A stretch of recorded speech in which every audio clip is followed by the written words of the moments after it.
Bun venit la o nouă ediție a emisiunii Ziua se apropie. În minutele care urmează vă prezentăm raportul european de la Bruxelles din februarie 2025 din seria de rapoarte lunare de acest fel. Iosi Lemkovici îi are ca invitați pe Tomas Sandell, fondator și director al Coaliției Europene pentru Israel, și pe europarlamentara conservatoare Georgiana Teodorescu. În cadrul acestei emisiuni ei discută despre alegerea președintelui Trump în America și despre modul în care acest fapt va influența relațiile dintre SUA și UE. Vizionare plăcută! On January 20, Donald J. Trump was sworn in as the 47th President of the United States. Already in his first week in office, he announced a record number of executive orders, some which have concrete consequences also for Europe and the Middle East, among them a decision to stop the funding of UNRWA. There was also some announcement, like his plan for Jordan and Egypt to take the Palestinians from Gaza in order to clean out the whole thing, as he put it, and rebuild the Gaza Strip. How will the Trump presidency affect EU-US relations and, in an extension, the future of the Middle East? To discuss this in the studio today in the European Parliament, we have member of the European Parliament, Georgiana Teodorescu. Thank you so much for having me. Our pleasure. From Romania, a member of the European Conservatives and Reformists political group, and among others, of the Committee on Civil Liberties, Justice and Home Affairs. That's true. Together with European Coalition for Israel founding director, Tomas Sandell. Thank you for being with me today. Thank you so much for this opportunity. We today will discuss the Trump presidency and the ramification for Europe and the Middle East. My name is Iosi Lemkovici from European Jewish Press and Europe-Israel Press Association. This is the European Report. MEP Teodorescu, there were various surveys showing that Donald Trump has a very low rating in Europe, and we can presume that this is also correct in the European Parliament. But if I have understood it correctly, you are a strong supporter of the 47th president. And you recently hosted a conference in this parliament under the title, Make Europe Great Again. So I would like to have your assessment, how you share about your thoughts on the Trump presidency, as well as the conference you hosted. Yes, it's true. We hosted actually the second edition of Make Europe Great Again last week in the European Parliament. The first edition took place last year in Bucharest in the Palace of the Parliament. And we decided to bring this year the second edition in the European Parliament on the same days when also the Holocaust Remembrance event took place inside the European Parliament, right after the inauguration of the second mandate of President Trump. It was the biggest conservative event that took place in the world right after the inauguration of President Trump's new mandate. And it was a very good opportunity for conservatives from all over the world to meet and to share ideas and ways to work together better in the future in order to fight globalism, neo-Marxist, woke current, and all those things that President Trump is also fighting against. We are very happy that President Trump got re-elected. We supported him also on the first mandate, and of course now even more. And him coming back to Washington, from our point of view, represents a coming back to normality, to common sense, to good old-fashioned traditional values that created the world we are living in. And finally, a stop to all this idiocracy called politically correctness that we live in, unfortunately, and that we have lived in the past. It's time to be bold. It's time to have the courage to fight against the real problems of the world. And President Trump has the courage to do so. So we can only support him and be happy that we have partners within the Republican Party and that we work together to find better ways to cooperate between the United States, Europe, and the rest of the world.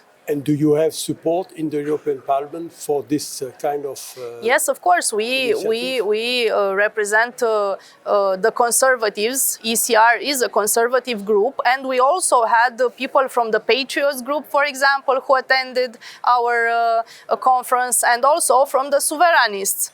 There are many people who support President Trump and his measures, his ideas.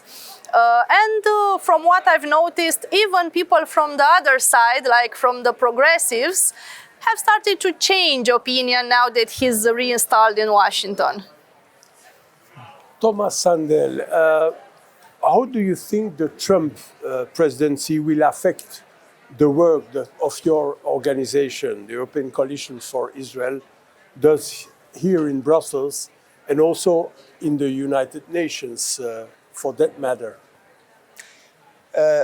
Well, Yossi, as you recall, the 45th presidency was very successful when it comes to relations with the Middle East, the Abraham Accords, the moving of the embassy to Jerusalem, so on and so forth.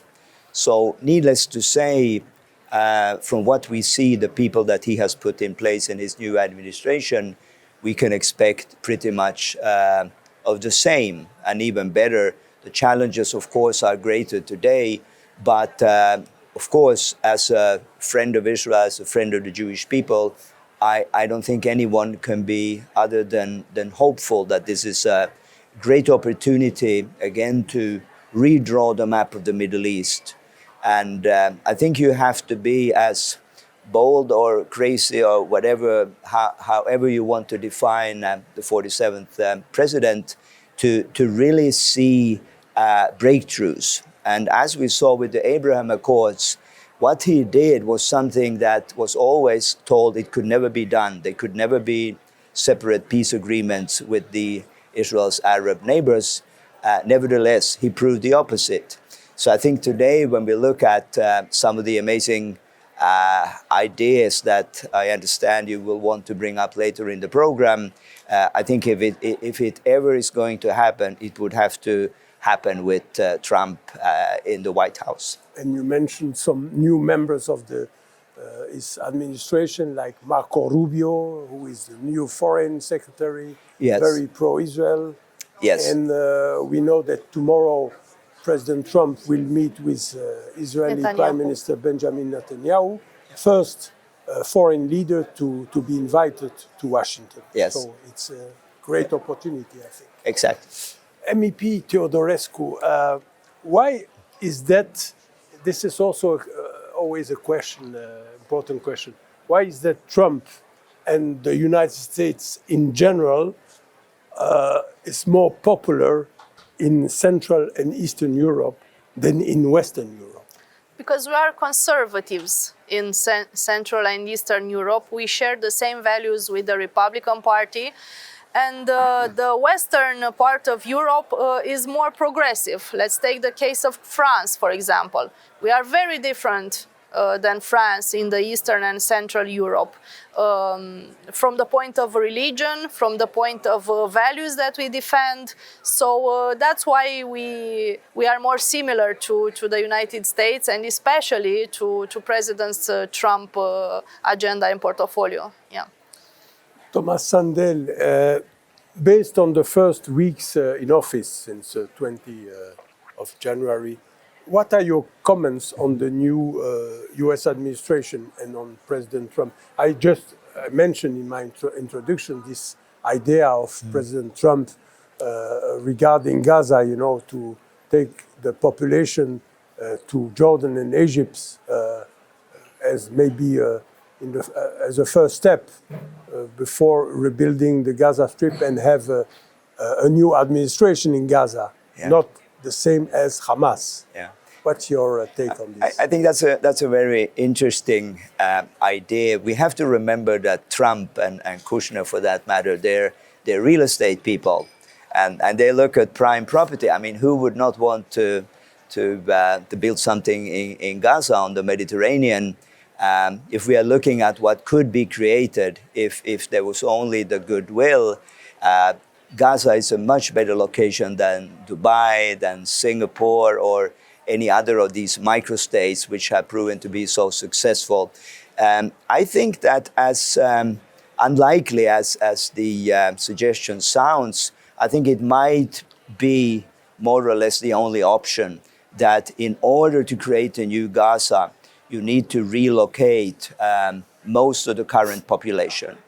And I think it's only right that the Arab Peninsula take their share of responsibility. I think this would have to come at the same time as there's a de-radicalization process. And as you know, Yossi, in countries like the United Arab Emirates, the other Gulf states, even Saudi Arabia, you know, there is very little tolerance for radicalism in the shape and form of Hamas. And when you look at that region, even Al Jazeera, Muslim Brotherhood, they're banned altogether. So I think there would be no better place for the Palestinian community to really be de-radicalized. And then over time, you know, re-enter Gaza, but only when they really have come to the phase that they want to live in peace and coexistence. So maybe this is just as unlikely and out of the box as the Abraham Accords, but maybe this is the solution. Yeah, and of course, the Jordan and Egypt until now refused the idea, but Trump is very sticking to the idea. He said that they will accept at the end, because the US is also a big financier of these two countries. So he's sticking to the idea. Yeah. So same question to you, MEP Teodorescu. How would you rate the 2 first weeks of President Trump? Have there been surprises, new surprises so far, or is it what you expected from him? Well, he acts exactly as we expected him to. Trump is Trump. It's no surprise for anybody that he's being bold and that he's doing exactly what he promised to do during his campaign. He's not an ordinary politician. He's very different from the Democrats, for example, in the United States. And he has the courage to put Americans first, which any leader should do for his own people and for his own country. But Trump has this ability to do so. For example, I particularly liked and applaud his initiative to say that officially in the United States there are only 2 sexes, female and male. Since we are conservatives, we believe the same from the biological point of view, if you want to. And that he took the decision to forbid any hormonal treatments to reverse sexuality for minors. This is something that shouldn't happen to minors, and it did during the Democrats, and it does also in other countries of the world, including in European countries.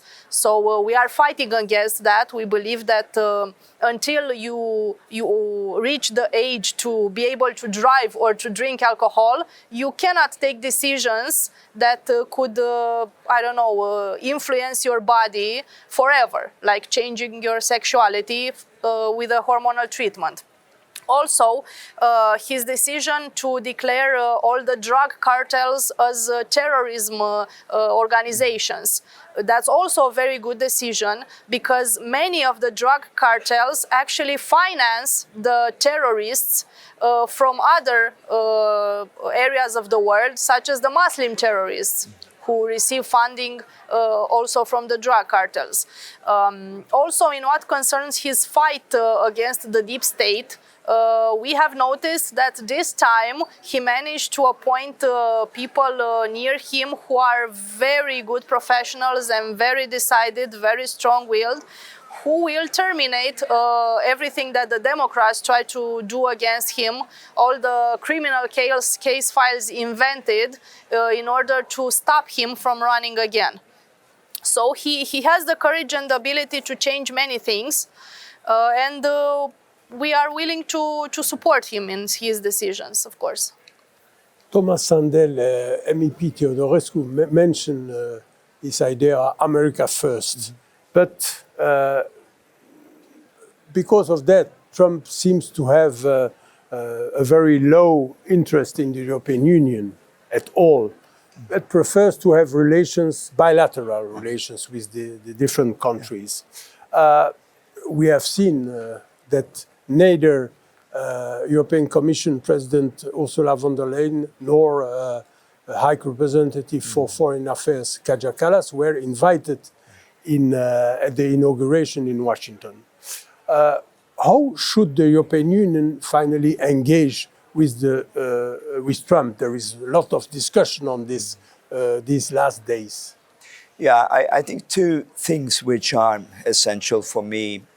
First is, of course, that it will take a lot of humility from the EU side to acknowledge, which I do see that, including our own President Stubb of Finland has acknowledged, where the many areas where Trump was right and the EU were wrong, starting with the need to increase defense funding, starting with the warnings about Russia not being too dependent on Russian natural gases, even warning about the Nord Stream, warning about the influence of China.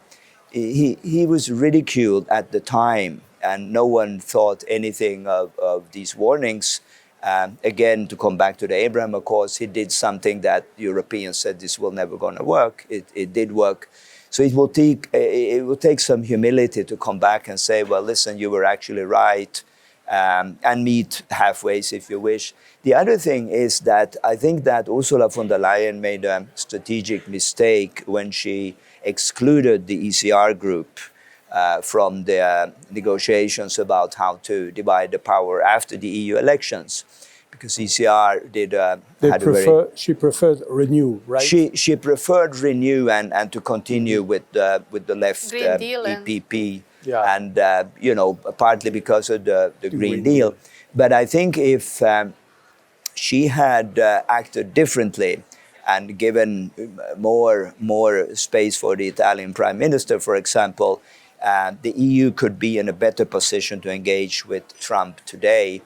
Of course, we can't go back in time, but I think some humility in engaging with the Americans will do good.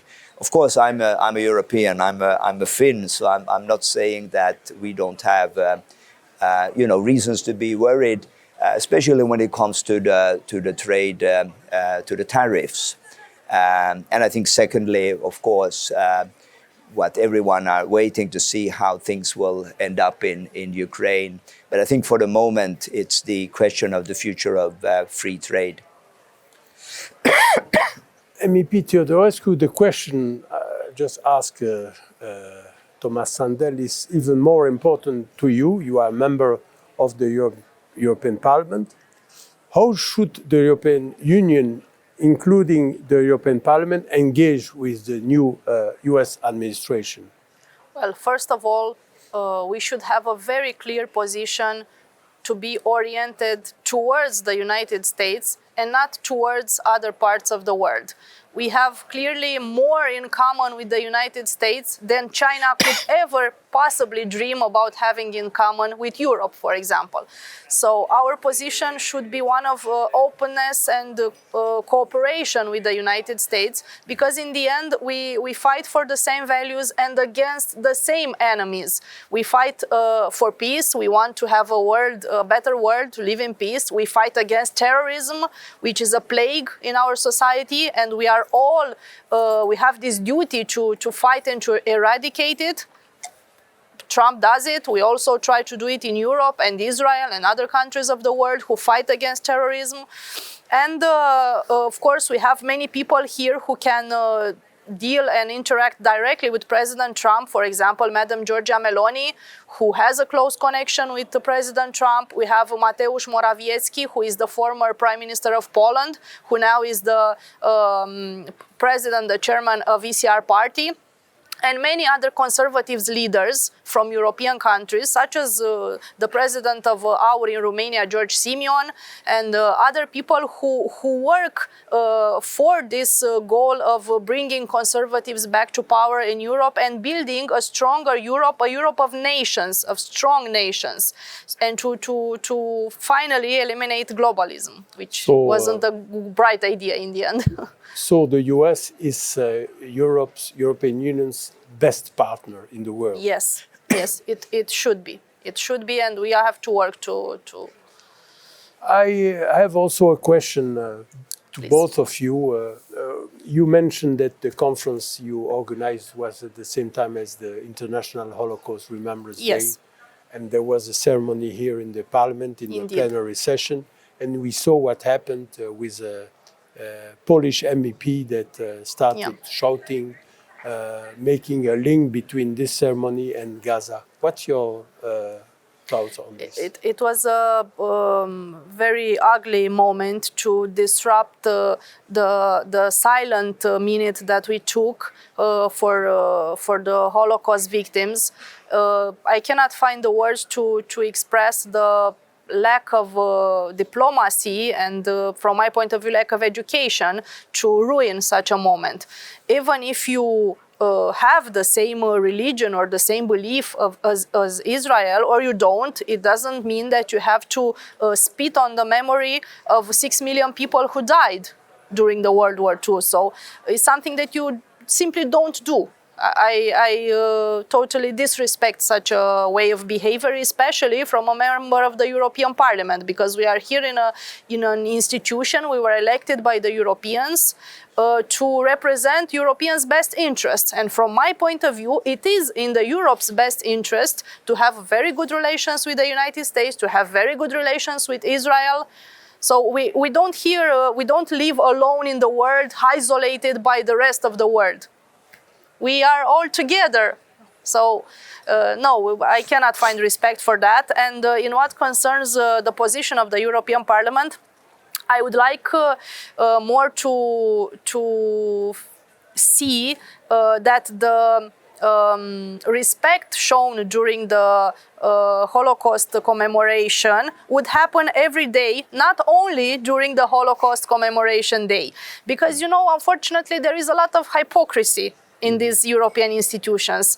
Once a year, we remember, we are sorry, we are respectful, but when it comes to voting, when it comes to stopping UNRWA, when it comes to really support Israel, people tend to forget. So,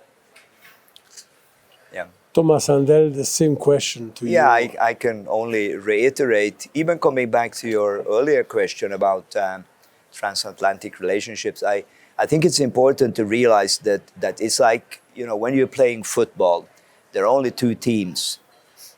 You can't say, well, we're Europe, so we're neither teams. And it's true that it's democracy, rule of law, and our values and principles that are really uniting the US and Europe. And there's no other way than sticking together. Coming back to what happened here in Europe, European Parliament, of course, it's completely shameful. And luckily, he is a loner, from what I understand, and I would question his mental status as well. So it's unfortunate. I think obviously the reaction from the president was the only right one to point at the door. On that note, as you may know, I was in Poland myself last week, where I had the privilege of meeting with the president of Poland, Andrzej Duda, a real friend of the Jewish people, met with family members of the hostages.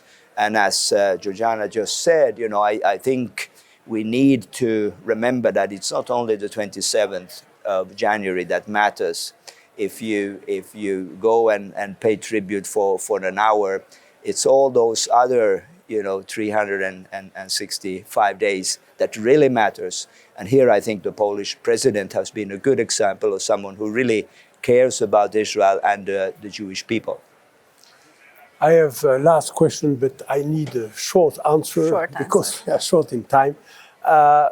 My question is, do you think that President Trump has changed since his first presidency in 2017 until 2021?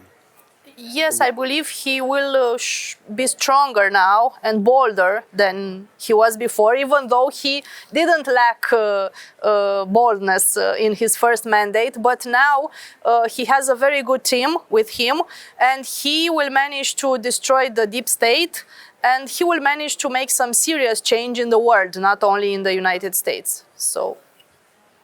Tomas Sandell, the same question. I think he looks younger and more energetic this time. I don't understand where he gets all the energy from. I feel like an old man. He has a very beautiful wife. Also that. But so do I. But I would say that I think the biggest change is really picking the right cabinet members. What was the greatest mistake last time was, of course, that he was new in politics. He chose people that later on would stab his back, would write books where they discredited him. And even, as you may remember, this anonymous... And he fired some of them. And he did. And this anonymous columnist in New York Times who said that, listen, I'm in the administration, we are coordinating from the inside to prevent him. This was the type of administration or part of it. Whereas now, as you just mentioned, he has people that are 100% loyal to him. And I think this way he will get a lot of work done. And I wish him, like we all do, I think the whole world wish him all the best. This brings us to an end of this edition of the European Report. I would like to thank again MEP Georgiana Teodorescu. Thank you so much. And the founding director of the European Coalition for Israel, Tomas Sandell, for joining this program. My name is Yossi Lemkovic, and you just watched the European Report. See you again next month.